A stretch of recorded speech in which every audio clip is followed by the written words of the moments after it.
powered by BrainyBuyer.com, where real data meets real-world reviews.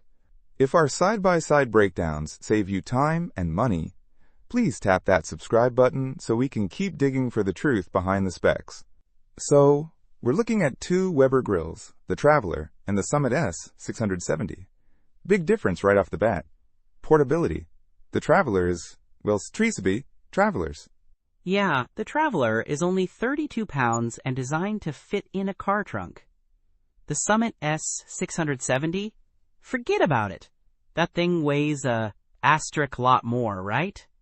Way more. Like 125 grams more. No, wait a minute. 125 grams is the item weight. I think it's a typo. I'd guess it's more like 200 to 300 pounds. No way you're moving that easily. Definitely not a road trip grill. So if you want to grill at a tailgate, the Traveler wins hands down. Absolutely. But if you're all about grilling at home, let's talk cooking space.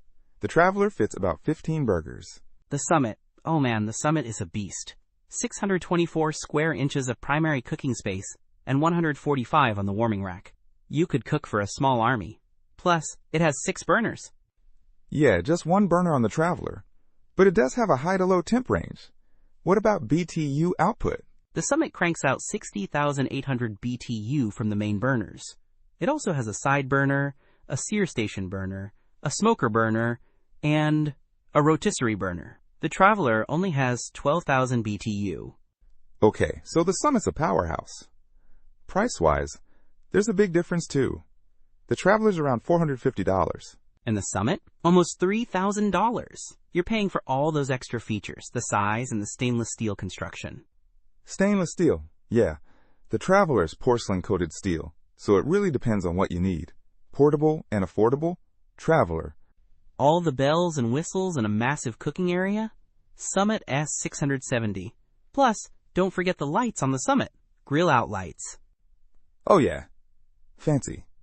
I guess it's really about whether you plan on traveling with your grill or not. Don't miss out on our next in-depth review to help you make smarter purchasing decisions. Hit that subscribe button and the notification bell so you're always in the know.